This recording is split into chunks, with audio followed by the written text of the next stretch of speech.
Susmita's nest পরিবারে অনেক অনেক স্বাগত জানাই আপনাদেরকে। কেমন আছেন আপনারা? অবশ্যই কিন্তু জানাতে ভুলবেন না। নতুন একটি ব্লগ। এখন ঘড়ির কাঁটায় প্রায় 6টা থেকে 6:30 শনিবার। একটু ছাদে চলে এসেছি। সকালটা আজকে খুব সুন্দর, তাই না? কারণ আজকে সকালের গাছেরগুলোর ফুলে ভরে গেছে। এদিকে পাখিদের কিচিরমিচির ডাক, আর বেল গাছটা দেখেছেন কি সুন্দর ফুল হয়েছে না? এই গাছগুলোকে আর 10 দিন পরে এসে দেখবো। দেখছেন টিয়া পাখিরা উড়ে যাচ্ছে। সকালবেলায় ছাদে আসলে মনটা এমনিই ভালো হয়ে যায়। এত সুন্দর পাখিদের কিচিরমিচির ডাক হয়, এদিকে গাছের ফুল, এদিকে একটু ঝলমলিয়ে রোদ উঠেছে, কি ভালোই না লাগছে। কারণ আজকে আমাদের ট্রেন, আজকে আমরা কলকাতা যাচ্ছি, তাই গাছগুলোকে একটু দেখতে এলাম। কাজ অনেকটা কমপ্লিট। এখন নিচে গিয়ে রান্না বান্না করতে হবে, খেয়ে দিয়ে টিফিন নিয়ে বেরোতে হবে। আর এই যে দেখছেন এই গাছটা পুরো ফুলে ভরে গেছে না? তাই এই জন্য 10 দিন পরে দেখা হবে, তাই একটু দেখতে এলাম আমার গাছগুলো কেমন আছে। কি জানি কোন গাছটা কেমন হয়ে যাবে। আর এই মাটিগুলোকে সরাতে পারলাম না, যেদিন আসবো সেদিন আবার করব। আর এই যে দেখছেন আকাশটা আজকে খুব সুন্দর, তাই না? চলুন নিচে যাই, আজকে অনেক কাজ আছে, কাজগুলো শেষ তো করতে হবে। প্রায় 11টার দিকে আমরা বেরিয়ে পড়েছি। এটা হচ্ছে আমাদের গ্রাম থেকে আমরা বেরিয়েছি, কারণ আপনারা তো জানেনই আমি গ্রামের মধ্যেই থাকি। একটু ভিন্ন রাজ্যে থাকলে হবে কি, আমি গ্রামের মধ্যেই থাকি, কারণ আমাদের গ্রামেরই কাজ বাজ হয় বেশি। তো আজকে কলকাতার উদ্দেশ্যে রওনা দিলাম, কারণ এই সময় কলকাতায় সাধারণত যাওয়া হয় না। এবছর বলছি কেন, এইবারই যাওয়া হচ্ছে আলাদা। স্কুলেও এবছর আগের থেকে ছুটি পড়েছে এদেশে, কারণ এত আগের থেকে ছুটি তো পড়ে না, যেহেতু এখানে ভোট ছিল সেই কারণেই আগে ছুটি পড়েছে। এদিকে শাশুড়ি মায়ের শরীরটাও ভালো না, ওনাকে দেখতে যেতে হবে, উনি ডাকছেন, সেই কারণে 10 দিনের ছুটি নিয়ে আমরা যাচ্ছি। 10 দিনের পরে চলে আসব। জানি কলকাতা এত দিন পর গেলে কখনোই 10 দিনে হয় না, কারণ এখানে ওখানে ঘুরতে ঘুরতে 10 দিন নিমেষেই কেটে চলে যায়। 10 দিনটা মানে আমি তো বুঝতেই পারবো না কোন দিক থেকে 10 দিন হলো আর গেল। এরকম সকাল হয় তো রাত হয়ে যায়, এরকম একটা ব্যাপার। তো যাচ্ছি, চলুন আপনাদের সাথে জানি না কেমন ভিডিও শেয়ার করতে পারবো, কারণ কলকাতায় যাওয়ার পর একটু ব্যস্ত হয়ে যাই। ভিডিওটা হয়তো সময় মতন দিতে পারবো না, সময় মতন করতেও পারবো না। আর এই তো ধীরে ধীরে স্টেশনের দিকে পৌঁছাচ্ছি। আর 10 দিন তো ওই হচ্ছে অন্য সময় যাই যখন, তখন অনেকগুলো দিন থাকা হয়।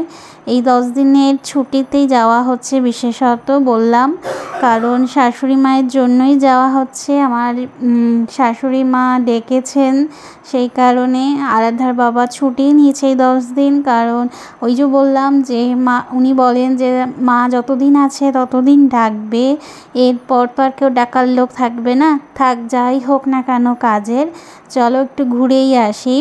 তো আলাদা স্কুলটাও ছুটি পড়ে গেছে, তাই জন্য ভাবলাম চলো ঠিক আছে। আর আমার এখান থেকে যেতে গেলে সবসময় আপনি টিকিটও পাবেন না। টিকিটটা করতে গেলে প্রায় 2 থেকে 3 মাস 4 মাস আগে আপনাকে টিকিট বানিয়ে রাখতে হবে। আমরা তো তৎকাল বানিয়েছি, তবুও যাওয়ার টিকিটটা তো কনফার্ম আছে, কোনো ব্যাপার না। চলুন, একটু বেশি পয়সা দিয়ে কেটেছি টিকিটটা, তাই হয়তো কনফার্ম হয়েছে। আর টিকিটটা আমরা যে এরিয়ায় থাকি সেখান থেকে কাটা না, ইন্দোর বলে একটা জায়গা আছে, যেখান থেকে ট্রেনটা ছাড়ছে সেখান থেকে আমরা বেশি পয়সা দিয়ে টিকিট কেটেছি বলে। তবু এসিতে না, স্লিপার বলে যে সিটগুলো থাকে সেই কোর্সে, স্লিপার কোর্সে আমাদের সিট হয়েছে। এই তো আমরা বাজারের ওপর উঠে পড়েছি। এখান থেকে স্টেশন প্রায় ধরুন 10 থেকে 15 মিনিটের আর রাস্তা। আমরা বাড়ি থেকে এই জন্য আগে বেরিয়েছি, ট্রেন আমাদের একটায় 12:40-এ। আমরা 11টার দিকে বেরিয়েছি, একটু আগে বেরিয়েছি, কারণ একটু আগে যাওয়া ভালো। রাস্তাঘাটের ব্যাপার, এদিকে ট্রেনেরও ব্যাপার থাকে না। আর এখানকার স্টেশনে কিছু নিয়মাবলী থাকে, সেগুলোকে ফুলফিল করতে হয়, তারপর স্টেশনে আপনি ঢুকতে পারবেন। তার আগে লাগে না, সেগুলোকেও যদি সময় মতো না করা হয় তারপরে বাচ্চা নিয়ে বেডিং নিয়ে দৌড়ঝাঁপ একটা শুরু হয়ে যায়। আর বেডিং এবার সেরকম কিছু নেই, বাস একটা ট্রলি, তাও ট্রলিটা ফাঁকা। বললাম ওই যে 10 দিনের জন্য যাচ্ছি, ট্রলিতে সেরকম কিছু নেই, আরাধ্যার জিনিসই বেশিরভাগ আছে। আর ওখান থেকে টুকিটাকি আমরা কিনে নেব, গরমের সময় যখন যাচ্ছি গরমের জিনিসপত্র তো কিনে আনতেই হবে, কারণ আপনারা তো জানেন এই দেশে সুতির জিনিস কিছুই পাওয়া যায় না, যাই কিছু কিনি না কেন কলকাতা থেকেই আমাদের আনতে হয়। এই হচ্ছে স্টেশনের চত্বর, আর এটা হচ্ছে স্টেশনের বাইরে। আমরা অপেক্ষা করছিলাম, ওর বাবা গেছিলো কিছু খাবার কিনতে আরাধ্যার জন্য। বাইরে থেকে যতই কিনি না কেন ছোট বাচ্চা তো স্টেশনের ভেতরে ঢুকে সে বায়না তো করবেই, আর ওর বায়না তো শেষ হয় না। তো চলুন দেখতেই পাবেন ওর বায়নাগুলো। তো আমরা এখানে বসে অপেক্ষা করছি, এরপর যাব স্টেশনের ভেতরে। এই যে আমরা স্টেশনের ভেতরে ঢুকেছি, ধীরে ধীরে আমাদের প্ল্যাটফর্মে যাচ্ছি, মানে যে প্ল্যাটফর্ম থেকে আমাদের ট্রেন ছাড়বে সেই প্ল্যাটফর্মে যাচ্ছি। আরাধ্যা দেখছেন খুব খুশি, কারণ ও কলকাতা যাচ্ছে। ও যদি কলকাতা যাওয়ার কথা শোনে যে সবার সাথে আবার দেখা হবে, আবার কথা হবে, মানে সবাইকে আবার দেখতে পাবে, ও কিন্তু খুব খুশি হয়ে যায়। কিন্তু যদি ফোনে কেউ কথা বলতে চায়, ওর পিসিরা বা ওর দিদিরা বা দাদু দিদুনরা, তবে কিন্তু রাজি না, ও ফোনে কারোর সাথে কথা বলে না। বাস গেলে পরে কিন্তু আবার সবার সাথে মিশে যাবে, কিন্তু জানি না কেন ছোট্টবেলা থেকে ফোন ইউজ করে না, মানে ফোনে কথাই বলতে চায় না ও। এই তো স্টেশনে বসে অপেক্ষা করছি। জানেন আজকে কি হয়েছে? আজকের মানে কপালটা তো খারাপই হচ্ছে, মানে ভাবলাম আজকে এত সুন্দরভাবে বেরোলাম, হয়তো ঠিকঠাক হবে। বাড়ি থেকেই উচিত ছিল ট্রেনের মানে টাইমটা দেখার, মানে ট্রেন কোথা থেকে মোবাইলে চেক করা উচিত ছিল। ওই যে তাড়াহুড়োয় চেক করিনি, আর এসেই বিপদ। ট্রেন লেট ছিল, প্রায় 7 থেকে 8 ঘন্টা আমরা স্টেশনে কাটিয়েছি। এবারে এত গরমের মধ্যে স্টেশনে এসে এত খারাপ লাগছে যখন দেখলাম যে ট্রেন এতটা লেট।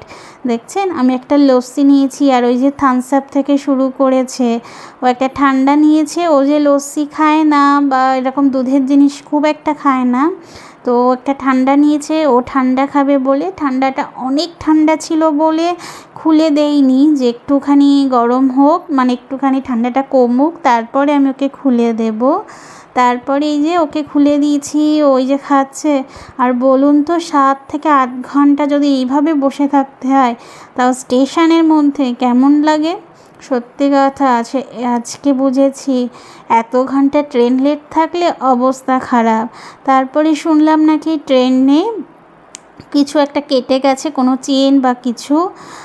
এই তো প্রায় দেখেছেন 5:30টার মতন ঘড়িতে টাইম হয়ে গেছে, তবুও ট্রেনের দেখা নেই। কী জানি কতক্ষণ আর ওয়েট করতে হবে প্রায়। তারপরে এই যে আমরা জন্য অপেক্ষায় বসে আছি, একটা ট্রেন আসছে, কত লোক উঠে যাচ্ছে, কিন্তু আমরা জায়গার লোক জায়গায় বসে আছি। কী জানি কেন এরকম হলো আজকে আমাদের সাথে। এর পরের রাস্তায় কী হবে তা কি জানি। বলে না কথায়, যার শুরুতেই শেষ, মানে শুরুটাই যে খারাপ হয় তার শেষটাও বোধহয় খারাপ হয়। দেখা যাক, ঠাকুর ঠাকুর করে আমরা ট্রেনে উঠি। আরেকটু সময় অপেক্ষা করতে হবে, কারণ 6টা 6:30টার দিকেই ট্রেন দেখাচ্ছে। আর এই তো আজকে ঝলমলিয়ে রোদ দিয়েছে, ওইদিকে বসেছিলাম ওইদিকেও রোদ চলে এসেছে, তাই এইদিকে সিটে এসে আমি এই যে বেডিংগুলোকে পাহারা দিচ্ছি। আরাধ্যা ঘুরতে গেছে, এই যে দেখছেন আমার আরাধ্যা কিন্তু এনাকেই বিস্কুটের প্যাকেটটা দিয়েছে। ও বলছে মাম্মা এর যেন খিদে পেয়েছে, আমি একে খেতে দেবো? হ্যাঁ দাও। যেন আমার আরাধ্যা আপনাদের আশীর্বাদে এরকমই থাকে, যেন সবার সুখ দুঃখে সবার বিপদে যেন ও পাশে থাকতে পারে, এই মনোবল নিয়ে যেন বড় হতে পারে। আপনারা ওকে অনেক অনেক আশীর্বাদ করবেন, ও যেন মানুষের মতন মানুষ হতে পারে। দেখছেন এও কি সুন্দর তৃপ্তি করে খাচ্ছে, আমি তো ভাবলাম বোধহয় খাবেও না, কেমন একটা করছিল স্টেশনে বসেই। চলুন তাহলে, প্রায় এখন 6:30 7টা টাইম হয়ে গেছে, আমাদের ট্রেনের অবশেষে দেখা মিলল। এই যে আমাদের ট্রেন ঢুকছে স্টেশনে, এবার আমরা ট্রেনে উঠবো। ট্রেনের জন্য এত সময়, মানে আজকে এত টাইম আমরা লস করেছি বলুন তো। বাড়ির থেকে সেই 11টায় বেরিয়েছি আর এখন 7:15 থেকে 20 মতন টাইম হয়েছে। এই তো ট্রেনে উঠে আমি আরাধ্যার কোলে আজকে শুয়ে পড়েছি। অন্যদিন আরাধ্যা আমাকে বালিশ বানায়, আর আজ আরাধ্যা আমার বালিশ হয়েছে। দেখছেন, আমার মাথায় হাত বুলিয়ে দিয়েছে। সিটটাও ভালো পড়েনি আজ এইবার আমাদের জন্য। ওই যে বললাম আগের থেকে টিকিট বুক করতে হয়, না হলে সিটও এখানে পাওয়া যায় না। ট্রেনে মোটামুটি ভিড়ও ছিল, কারণ এই ট্রেনটা, এই একটা ট্রেনই আছে ভালো ট্রেন, যেটা আমাদের এখান থেকে কলকাতা যাওয়া, হাওড়া পর্যন্ত যাওয়ার ট্রেন। আর সপ্তাহে যে রোজ থাকে তাও না, 3 দিনই থাকে। আর ট্রেনটা এত ভিড় ছিল আর সিটটাও আমাদের ভালো পড়েনি। রাত্রি আর সেরকম ভিডিও করিনি, খেয়ে দিয়ে আমরা শুয়ে পড়েছিলাম। এটা ছিল সকালের ভিডিও। ওই যে ওইদিকে লেট হয়েছি যখন, তখন এইদিকেও এসে সকালে এসে লেট হবে, তাই না? সকালে বাইরের দৃশ্য উঠে দেখছি কি সুন্দর লাগছে, তাই না? সকালবেলাটাই সত্যি খুব ভালো লাগে। সকালে উঠছি যে কখন পৌঁছাবো, মানে নিজের বাংলার মাটিতে, সেটাই ভাবছিলাম। এখনও আমরা হিন্দির মাটিতে আছি বলতে পারেন। আর সকালে উঠে এই সিটটা একটু খালি পেলাম বলে আমি আর আরাধ্যা এই সিটে এসে বুক করেছি। এবারে আমরা একটু পরে স্টেশনে একটু চা নেব, চা নিয়ে একটু খাবো, শরীরটাও ভালো লাগছে না। আর দেখছেন, ওই দেখুন আমার হনুমান একটা, ও কিভাবে এরকম উঠে উঠে বাবার কাছে উঠে যাচ্ছে। ওই যে ওর বাবা, ও একদম ওপরে বসে আছে, সেই ওই ওপরে উঠবে, এরকম এরকম হনুমান হচ্ছে ও। মানে হনুমানটা বললাম তার কারণ, ওই যে একবার উঠছে একবার নামছে। বলুন তো, পড়ে গেলে ট্রেনের মধ্যে, এদিকে ট্রেন চলছে, কি অবস্থাটা হবে। কিন্তু ও তো শুনতে নারাজ, ও তো শুনবে না কারোর কথা। আর বাচ্চা তো কতক্ষণই বা, এত সময় 23টা ঘন্টা কাটানো মানে অনেকটা। আর এবার তো 23 ঘন্টারও আগে, কারণ বাড়ি থেকে যে বললাম সেই 11টায় বেরিয়েছি আর ট্রেন ছিল সেই 7:15-20-তে। এই তো আমরা ধীরে ধীরে এবার পৌঁছচ্ছি। আমরা এবার বাংলার মাটিতে ঢুকবো আর কি। তো স্টেশনে একটু চা নিয়ে একটু খেলাম। এবার বাংলার মাটিতে কিন্তু ঢুকে গেছি। এবার উঠেছি লোকাল ট্রেনে, ওই ট্রেন ছেড়ে দিয়ে লোকাল ট্রেনে। ও দেখছেন কি খুশি, কেন বলুন তো? ও কোনো দিন এইরকম জিনিস তো দেখেনি, দেখতে পায়ও নি। আর আগে যখন কলকাতায় আসতো তখন আরও ছোট ছিল, এখনও একটু একটু সব কিছুর মজা নিতে পারে। লোকাল ট্রেনে যে কটা ফেরিওয়ালা যাচ্ছিলো সবার কাছ থেকে কিছু না কিছু ও কিনছিল। এই দেখুন এখানে এসেও লেট। ওই যে আগে যে লজটা গেল, ওরতে কিন্তু ওর বাবা চলে গেছে, আমরা যেয়ে এসেছি লজটাও ছেড়ে দিয়েছে। আমি আর আরাধ্যা এখানে অপেক্ষা করছি। মানে আজকে দিনটাই খারাপ, জানি না বাড়ি গিয়ে এবার কোন দিন আসছে আমাদের জন্য, কোন সময়টা আসছে। ওই যে বললাম শুরুর থেকে লেট, তো লাস্টে গিয়ে তো লেট হবেই, আরও লেট হয়ে যাচ্ছে। এদিকে ওর বাবা তো লেগে যাচ্ছিলো, কারণ আমরা ওতে উঠতে পারিনি। আর এই যে স্টেশনের ধারে ধারে এসেছি, এসে এত গরম, এদিকে অটোর মধ্যে, অটোয় লোক না হলে ছাড়বে না, অটোয় আমরা বসেছিলাম। একটুখানি আইসক্রিম নিলাম আমরা দুইজনে, মানে আমি আর নিহারিকা, আমরা দুইজনে একটু গরমেতে আইসক্রিম নিয়ে খেলাম। অবশেষে পৌঁছলাম নিজের সেই রোড, নিজের সেই জায়গা, নিজের বাড়ির কাছাকাছি। প্রায় এখনও বাড়িতে পৌঁছাইনি, বাড়ির কাছাকাছি। আমার আর মানে অবস্থা এতটাই খারাপ হয়ে গেছিলো, আমি রাস্তার মধ্যে বসেছিলাম আর আরাধ্যার ওই মিষ্টির দোকানে রাস্তার ওই পারে মিষ্টি কিনতে গেছে। কিন্তু আমার অবস্থা এতটাই খারাপ ছিল যে আমার উঠে যাওয়ার মতন ক্ষমতা ছিল না। আমি ব্যাগপত্র নিয়ে ওখানেই বসে আছি। অনেক দিন পর, 1-1.5 বছর পর আমি এই জায়গাটায় ঢুকলাম, তাই জন্য বসে বসে একটু ভিডিও বানালাম। আর এই যে আমার আরাধ্যা আইসক্রিম খাচ্ছে, আর এই হচ্ছে আমার মা বাবা, মানে আরাধ্যার দাদু দিদুন। আর এই হচ্ছে নিহারিকা লেডিস টেলার্স, মানে এটা নিহারিকার নামেই দোকান। এখানে আমার মা বাবা থাকে, আমার মা বাবা চালায়। চলুন তাহলে মা বাবাকে বিদায় দিলাম রাস্তার ওপর থেকে। এরপর যাচ্ছি শ্বশুরবাড়ির উদ্দেশ্যে। প্রায় শ্বশুরবাড়ির কাছাকাছি বলতেই পারেন আমরা চলে এসেছি। আরেকটু গেলেই মানে 2 মিনিটের রাস্তা রয়েছে সামনে। এই যে শ্বশুরবাড়ির গলিতে ঢুকছি, বাড়িতে সবাই অপেক্ষায় বসে আছে যে আমাদের আজকে এত লেট হচ্ছে। আর এই তো বাড়ির প্রায় কাছে, মানে একদম সামনেই। আর এই তো বাড়ি চলে এসেছি, দেখছেন বাড়ির সামনে ওয়েট করছে সবাই। যে এই হচ্ছে আমার শ্বশুর বাড়ি, মানে আমাদের বাড়ি, তাই না?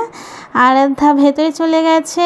চলুন আজকে তাহলে ভিডিওটি এখানেই শেষ করছি। আমরাও বাড়ি পৌঁছে গেলাম। বিকেলের ভিডিওতে থাকছে অনেক কিছু, বিকেলের ভিডিওগুলো এখানে দিলে অনেক বড় হয়ে যাবে। তো ভিডিও ভালো লাগলে অবশ্যই একটা লাইক করে আমার পাশে থাকবেন। সবাই সুস্থ থাকবেন, ভালো থাকবেন, অবশ্যই আমার চ্যানেলের সাথে থাকবেন। আর এই তো এখানে আজকে বিদায় জানাচ্ছি। এর পরের ভিডিওতে সবার সাথে আলাপ করাবো। তো ততক্ষণ টাটা, বাই বাই সবাইকে।